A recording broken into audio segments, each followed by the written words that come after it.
ভারতের পশ্চিমবঙ্গে এই যে মানিক ফকির বলে একজন ভদ্রলোক আছে, নিজেকে সে কবি, তারপরে চিন্তাবিদ, এরকম পরিচয় দেয় আর কি। কিন্তু সে প্রতিনিয়ত দেখা যায় যে এই যে বিজেপির বিরুদ্ধে প্রচণ্ড রকম সমালোচনা করে। হ্যাঁ, ভারতের গণতান্ত্রিক পরিবেশে সেটা অন্যায় কিছু না, কিন্তু যেভাবে আমি দেখলাম তার বিভিন্ন ভিডিওতে এই যে বিজেপির নেতা নেত্রীদেরকে ব্যক্তি আক্রমণ করে, একেবারে অশ্লীল অশ্রাব্য ভাষায়, মানে ব্যক্তি আক্রমণ করে। এখন গণতন্ত্রে আপনি একজনের সমালোচনা করতে পারেন, কিন্তু আপনি তো তাকে গালিগালাজ করতে পারেন না। অশ্রাব্য ভাষায় তাকে গালিগালাজ, তারপরে মৃত্যু হুমকি, না, it's not permitted in democracy. এখানে মানিক ফকির হিন্দু সম্প্রদায়ের নাকি মুসলিম সম্প্রদায়ের আমি জানি না, তবে মনে হয় যে মুসলিম সম্প্রদায়ের। তার চেহারা ছবি দেখলে, আর মানিক ফকির, ফকির তো মুসলমানরাই ব্যবহার করে, তাই না? হিন্দুরা তো ফকির এই টাইটেল ইউজ করে না। এটা মুসলমানই হবে। এবং বাড়ি কোথায়? ওই মালদা বা মুর্শিদাবাদ ওই দিকেই কোথায় জানি।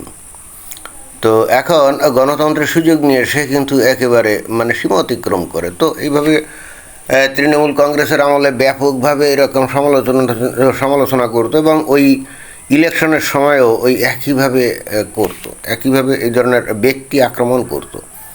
এখন একজন কবি কখনো এরকম আচরণ করতে পারে না। কবিরা সাধারণত হয় উদার, ধর্মনিরপেক্ষ, তারপরে আত্মভোলা টাইপের, তাই না? তারা সমালোচনা করলেও ব্যক্তি আক্রমণ হিসেবে ওইভাবে করে না। কিন্তু এই ব্যক্তি নিজেকে কবি দাবি করে সে কিন্তু ওই কর্মকাণ্ডগুলো করতো। এবং এর সাথে ওই যে কবির সুমন বলে একটা আউট আছে, তাই না? তার কিন্তু যথেষ্ট মিল আছে। কবির সুমন সে কিন্তু একসময় গান টান গাইতো, আমি যদিও তার গান তেমন শুনি নাই। ভারতের লোকজনরা বলে ভালোই গান টান করতো। পরে একটা পর্যায়ে দেখলাম যে সে ওই যে বাংলাদেশের যে শিল্পী আছে সাবিনা ইয়াসমিন, তার প্রেমে পড়লো। এটাই আমার কাছে যথেষ্ট বিস্ময়কর লাগলো যে সাবিনা ইয়াসমিন কি আকর্ষণীয় নারী নাকি? উনি ভালো শিল্পী ছিলেন, গান গাইতেন, এখন অবশ্য গান গান না,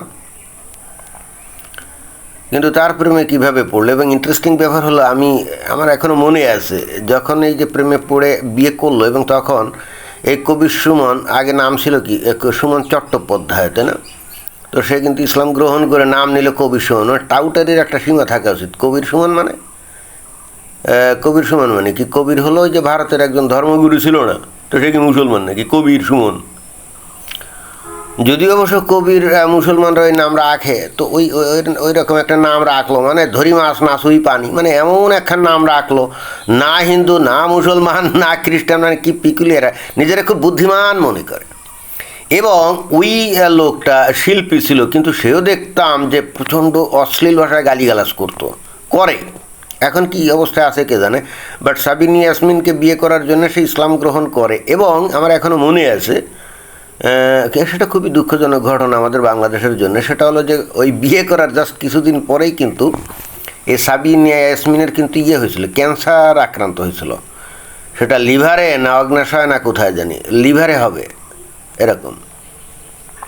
পরবর্তীতে বাংলাদেশ সরকার বিপুল টাকা পয়সা খরচ করে কিন্তু তার এই করে, এই ক্যান্সার থেকে তার রোগ নিরাময় করে। এটা ওই আওয়ামী লীগের আমলে আর কি। তো এরপর থেকে নাকি তার সাথে সম্পর্ক অনেক দূরত্ব হয়ে যায় এই কবির সুমনের। এখনও আছে কি না কে জানে।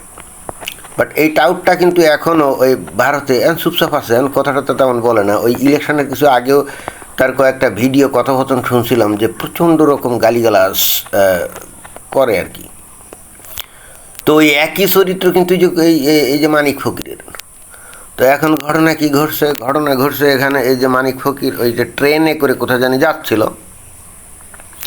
তো এখন তো ওই ভারতের যে বিজেপির কর্মী, তারাও তো এখন মুসলমানদের আচার আচরণ দ্বারা প্রভাবিত হয়ে তারাও তো অনেক উগ্র। এখন তো আর আগের মতো নাই। ভারতের লোকজন নর্মালি কী হয়, ওরা যখন ওই যে গুন্ডামি মাস্তানি করে তখন তো ভিন্ন বিষয়, বাট রাজনৈতিকভাবে ওরা যথেষ্ট শালীন আমরা দেখতাম, যথেষ্ট শালীন, রাজনৈতিকভাবে যথেষ্ট শালীন আমরা এটাই দেখতাম। বাট ইদানিংকালে এসে দেখা যাচ্ছে যে তারা মানে মুসলমানদের কথাবার্তা এবং প্রতিনিয়ত ওই পাকিস্তান এবং বাংলাদেশের থেকে যেভাবে ভারত আক্রমণ, ভারত খেয়ে ফেলবে, ভারতের কলকাতা দখল করবে, এবং প্রতিনিয়ত বাংলাদেশ ভারত থেকে যেভাবে ওই বাংলাদেশ পাকিস্তান থেকে, বিশেষ করে পাকিস্তান থেকে প্রচণ্ড রকম ভারত বিরোধী বিষোদ্গার করা হয় প্রতিনিয়ত, তাতে করে আস্তে আস্তে এই ভারতের এই বিশেষ করে পশ্চিমবঙ্গের যে বিজেপি সমর্থিত হিন্দুরা, তারাও কিন্তু যথেষ্ট এখন উগ্র, এবং সেটাই হতে বাধ্য। আপনি একতরফা এক দলকে আপনি গালিগালাজ করবেন, তাদের বাড়িঘর দখল করবেন, তাদের সুন্দরী নারীদেরকে গণিমতের মাল হিসেবে ভোগ করার আপনি ধান্দা করবেন, আর তারা ভদ্রতার খাতিরে অথবা গণতান্ত্রিক সুযোগের কথা বলে এটাকে অ্যালাউ করবে, এটা হয় না। আর ভারতের পশ্চিমবঙ্গের মানুষ আর বাংলাদেশের মানুষের মধ্যে তফাৎ তো তেমন কিছু নেই, রুটগত দিক দিয়ে তো একই, তাই না? স্বভাব তো একই। তো অতএব ওই ভারতের পশ্চিমবঙ্গের হিন্দুরাও কিন্তু এখন যথেষ্ট উগ্র।